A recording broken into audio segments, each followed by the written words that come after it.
Educación al Día. Un podcast divulgativo desde la Facultad de Educación de la UNED. Nos acompaña en este nuevo podcast el profesor Antonio Adelfo Delgado Núñez, profesor en la Facultad de Educación de la Universidad de La Laguna, en las Islas Canarias. Además, él es director del Secretariado de Participación Estudiantil y Mejora del Rendimiento Académico y coordinador de acceso para mayores de 25, 40 y 45 años.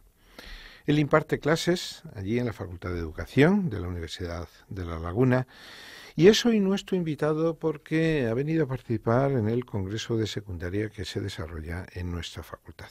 Sé bienvenido, Antonio. Bien hallado. Muy bien, nos alegra mucho contar con colegas de otras universidades, en tu caso canario, aunque a lo largo de la conversación se va a traslucir cómo tu experiencia te ha llevado incluso allende los mares. Sí. Tu labor educativa y con los mayores, con los jóvenes, abarcas, sí. Eres auténticamente global. Sí, soy muy versátil, ¿no? Dice que soy un profesor versátil, ¿no? Mi origen es la ciencia política. Yo soy licenciado en Ciencias Políticas y Sociología por la Universidad Complutense de Madrid. Pertenezco dentro de la Universidad de La Laguna a un departamento que se llama Derecho Constitucional y Ciencia Política, y en concreto al área de Ciencia Política y de la Administración, ¿no? Y desde ahí he ido yendo por distintos rumbos, ¿no? Porque la vida universitaria y la vida en general te conduce a veces por caminos inesperados, ¿no? Durante algunos años pues impartí las materias propias de mi área de conocimiento, sobre todo teoría del Estado, administración pública, pero en un momento determinado, cuando se implantó en La Laguna el curso de cualificación pedagógica que sustituía al antiguo CAP en una etapa transitoria que, como sabemos, pues se quedó en transitoria porque finalmente nos sumamos todas las universidades al máster obligatorio de formación del profesorado, pues en ese momento había algunas asignaturas optativas en la especialidad de Economía y Tecnologías de Administración y Gestión, que eso era una especie de batiburrillo donde cabía todo, desde la economía, la empresa, formación profesional, y había alguna asignatura optativa de Administración Pública, y era necesario algún profesor y no había disponibilidad. Y ahí es donde tú has entrado. Y en ese momento yo, que además venía en esos primeros años de trabajar por mi cuenta, entonces en el ámbito privado como gestor administrativo colegiado, y me había incorporado a la universidad.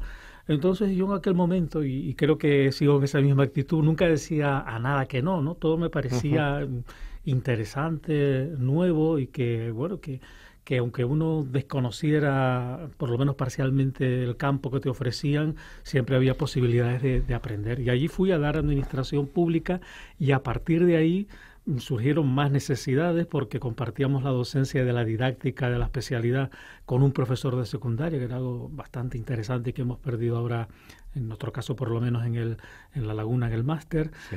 Y claro, él tenía incorporada toda la docencia, lo cual no era posible, y a partir de ahí pues me he ido ligando al mundo de la educación. Y yo te capto, Antonio, en la conversación que hemos tenido, hemos estado charlando amigablemente, sí. Noto un cierto haber sido enganchado por la educación. Te noto que te gusta la educación.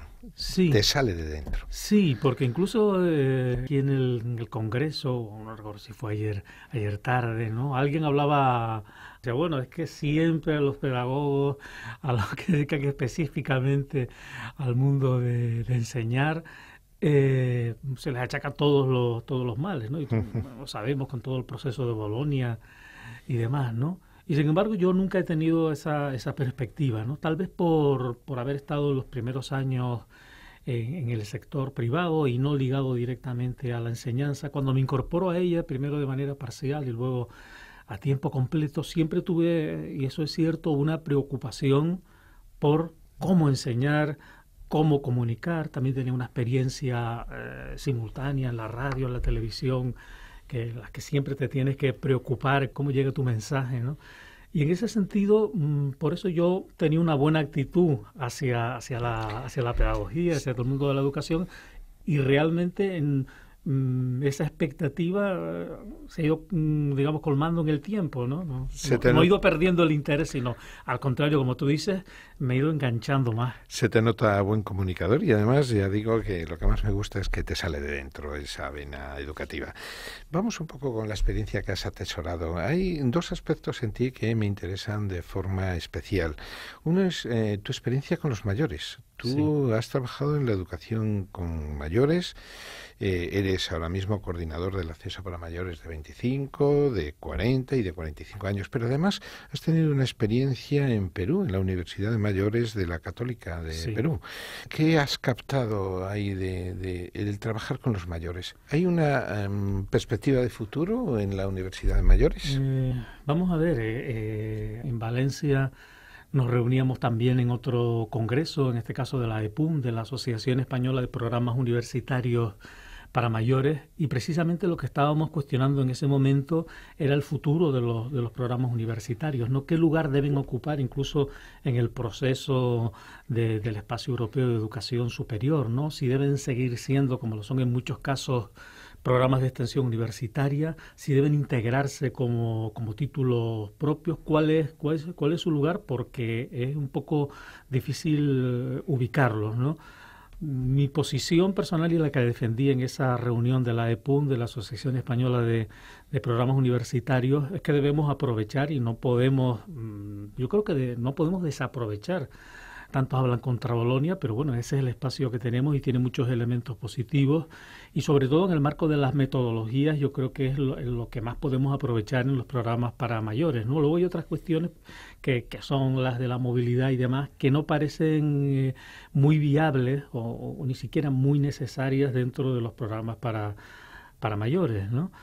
Yo creo que la universidad debe ofrecer ese servicio, ¿no? Y además debe ofrecerlo como lo está haciendo en la mayoría de los casos, con una calidad, con un profesorado universitario e incorporando en muchos casos a personas que no pudieron integrarse en la universidad de una manera formal. Y cuando digo y hablo de parámetros de calidad, no solamente con respecto al profesorado, sino, por supuesto, a la enseñanza que se ofrece. Una de las cosas, desde mi punto de vista, más bonitas que tiene la enseñanza para adultos mayores, y a mí me gusta el término que se emplea sobre todo en Latinoamérica, ¿no? Para distinguirlo de lo que es la educación de adultos en otro sentido, de aquellas personas que se incorporan tarde al sistema educativo y demás, ¿no? Pues los adultos mayores tienen una de las grandes ventajas en que el alumno estudia por estudiar, ¿no? No estudia, no es propedéutico, no quiere obtener en la mayoría de los casos ningún título. Hay un pequeño sector, pero muy pequeño, ¿no? Que realmente luego quiere y se incorpora porque a lo mejor no le es suficiente los cursos que le damos y se incorpora a la universidad, ya sea por la vía de mayores de 45 o si ya tiene titulación previa por la vía oficial. Pero en la mayoría de los casos son personas que están en unas edades que van desde los 50 a los 80 y tantos años, ¿no? Yo he tenido alumnos de 85 años que simplemente quieren seguir formándose hasta que termine su vida. Eso es muy bonito. Hay una cuestión que yo de algún modo capto en todas las personas que trabajáis con estos adultos, ¿no? Ocurre lo mismo cuando he estado comentando con los compañeros de la UNED Senior aquí en la facultad, y es que tenéis un sentimiento de gratitud por parte de ellos, como que son unos alumnos muy agradecidos, ¿no?, por lo que están recibiendo. Sí, y en la experiencia es casi idéntica, ¿no? La experiencia comparativa de la Católica del Perú y de la Universidad de La Laguna es muy parecida. Es un alumno muy agradecido, ¿no? Y como profesor, cuando llevas muchos años dando clase, y tú que también eres docente, lo sabes, a veces llega un momento en que, yo no digo un momento depresivo, ¿no? Pero bueno, en el que te planteas algunas cosas si realmente aquello que estás haciendo sirve para algo, todo el esfuerzo que haces, porque no recibes esa gratificación directa, ¿no? Y en cambio con ellos tienes una responsabilidad y un compromiso muy grande, ¿no? Porque es que cada vez que entras hay unas personas esperándote, además hasta en los rostros se ve que están esperando y que han esperado una semana, a lo mejor porque si tienes una clase semanal, esperando a ver qué es lo que me cuenta esta semana, ¿no? En ese sentido, uno se siente pues, muy gratificado, incluso cuando anecdóticamente siempre cuento, ¿no? Cuando terminaba alguna clase y me decía alguna de las señoras que estaba ahí sentada, Antonio, qué bonita ha sido la clase de hoy, cómo me lo he pasado, ¿no? Luego tiene el inconveniente de que ellos son unos alumnos un tanto pasivos, ¿no? En el sentido de que ellos son muy receptivos, les gusta incluso mucho participar en las clases, a veces tienes que controlar ese tipo de participación activa, pero a la hora de trabajar, de hacer trabajos escritos, de responder cuestionarios y demás, les cuesta y hay que trabajar bastante esa competencia con ellos. Es muy interesante y muy bonito. Se nota el por qué te ha enganchado perfectamente. Pues, sí. Muy bien, vamos con secundaria, ¿te parece? Sí. También estás volcado en la formación del profesorado de secundaria. Viniste del CAP antiguo, ahora te encuentras en el máster. ¿Qué cambios has apreciado? Te voy a decir que la verdad, como en La Laguna teníamos la experiencia de esa situación transitoria que en su principio se planteó del CAP al curso de cualificación pedagógica, tanto la Universidad de Las Palmas como la de La Laguna, nos incorporamos enseguida a ese proceso. Creo que el CCP, ya fenecido, era mucho más parecido a lo que hoy es el máster que el antiguo CAP, tanto en horas de duración como en el planteamiento curricular, ¿no? Por eso yo mismo, cuando se planteó el máster, enseguida personalmente me planteé la continuidad en el mismo, sobre todo en la parte que yo imparto, que es el aprendizaje y enseñanza de la especialidad de economía, comercio y un poco, bueno, un ámbito de ciencias, un poco más técnico, ¿verdad? Sociales, porque me parecía que había una continuidad, ¿no? En ese sentido, yo creo que la incorporación de la formación del profesorado de la universidad, bueno, hay distintas vías, como hemos estado comprobando, pero yo creo que es buena, ¿no? Con todos sus defectos que los tiene. Y el principal defecto creo que es en la parte del profesorado, porque si el formador de formadores no está implicado en ese proceso, ocurre lo mismo en cualquier titulación, pero en esta especialmente, donde estamos formando a formadores, la implicación tiene que ser, yo no digo mucha, tiene que ser completa. Y en ese sentido seguro que compartes mi idea de que el profesor es un agente de cambio social.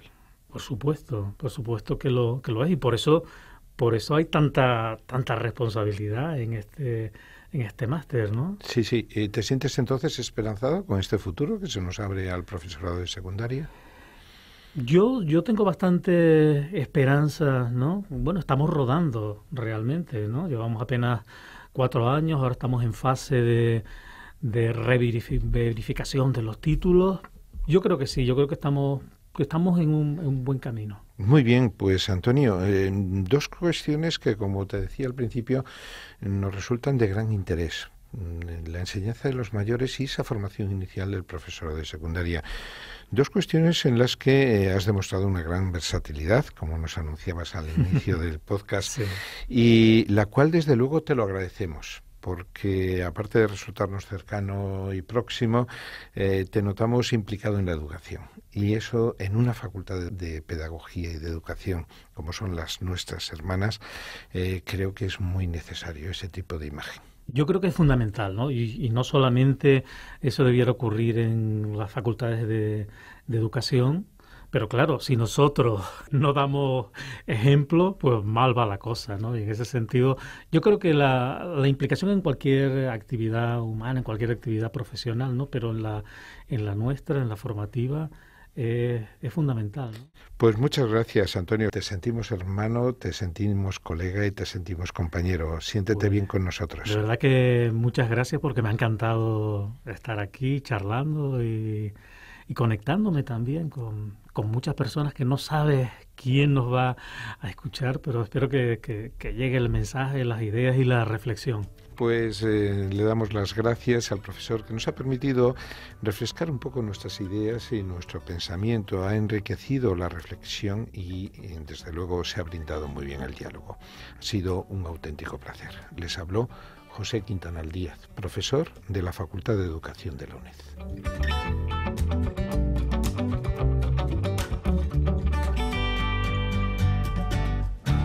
Con el profesor Antonio Adelfo Delgado Núñez de la Universidad de La Laguna finalizamos esta serie de conversaciones grabadas en el marco del Congreso Euro-Latinoamericano sobre formación del profesorado de educación secundaria que se celebró del 16 al 19 de julio de 2013 en la sede de la Facultad de Educación de la UNED en Madrid. Entrevistas con expertos de distintos países e instituciones, recogidas en los podcasts de Educación al Día que coordina el profesor José Quintanal. Educación al Día, una serie de podcasts de divulgación pedagógica que se publican quincenalmente durante todo el curso académico desde la Facultad de Educación de la UNED. www.uned.es/educación